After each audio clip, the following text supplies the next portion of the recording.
छात्र माने देखंतु प्रकाश पाइला चलित वर्ष मैट्रिक परीक्षा फल बोर्ड इतिहास रे रेकर्ड प्रथम थर पाई बिना परीक्षा रे प्रकाश पाइछि दशम बोर्ड परीक्षा फल निर्धारित होइछि 6.5 लाख छात्र छात्री भविष्य। तेबे आजिर वीडियो रे आमे डिटेल्स रे आलोचना करिबा केते पिला ए वर्ष परीक्षा देइथिले केते पास होइछंती एवं केते जण पिलांकर स्कूल कर्तृपक्ष तरफ रेकर्ड दिया जाय नाही। तेबे वीडियोटी को संपूर्ण देखिबे। चैनल ले नुआ विजिट करथिले चैनलटी को एबे ही सब्सक्राइब करिनेबे। तेबे चलंतु जानिबा दशम बोर्ड परीक्षा निर्धारित होइछि 6.5 लाख छात्र छात्री भाग्य पास हार रही 97.89%। अन्यपक्षे एक्स लेगुराल फलाफल 88% रही।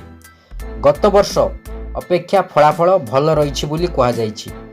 फलाफल प्रकाश पाइबार किछि समय पूर्व मंत्री समीर दास बोर्ड कार्यालय पहुंची फलाफल घोषणा करी मंत्री समीर दास कहते 5,74,125 जन परीक्षा देइथिले पास करिसेंती। सेति मध्यरु 5,62,010 जन 7,703 जन छात्र छात्री फेल होइतिबा सूचना मिली। मोट 4,412 जन पिला अनुपस्थित थिले। 2,265 जन पिलांक मार्क स्कूल देई नथिबा मंत्री सूचना दैछंती।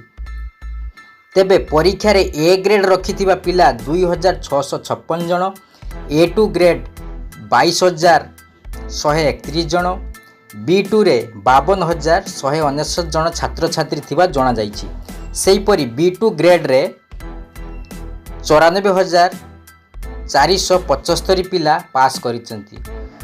5,945 स्कूल रे 100% पिला पास करिसेंती। एथर कौनसी स्कूल शून्य रिजल्ट करि नाही बोली मंत्री कहिसेंती। 2019 रे मैट्रिक पास हार थिला 72.35% एवं 2020 रे पास हार थिला 78.76%।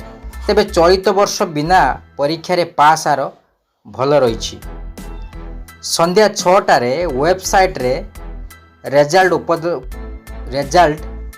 पब्लिश हेबो। छात्र छात्री माने www.bscodisha.ac.in रे एवं www.bscodisha.nic.in वेबसाइट को जाई निजर परीक्षा फल जानि परिबे। एहा व्यतीत SMS जरिया रे मध्य रिजल्ट पाई परिबे छात्र छात्री। एथिपाई OR01 लेखि स्पेस देवा परे रोल नंबर लेखि 567675 को SMS करि परिबे। तेबे बहुत पिला मानकर कंप्लेन रही जे सेमाने एपर्यंत रोल नंबर पाई नांती। तेबे रोल नंबर न पाई केवल नाम द्वारा रिजल्ट केमती जानिबे आपन को आई बटन रे वीडियो मिली जिवो एवं वीडियो डिस्क्रिप्शन रे मध्य लिंक मिली जिवो वीडियो सेटारे क्लिक करी आपण देखि नियंतु केमिति नाम द्वारा आपण प्रथमे केउ वेबसाइट रे आपण रिजल्ट देखि परिबे। वीडियो टी लाइक करिवे एवं फ्रेंड्स को सहित शेयर करिवे।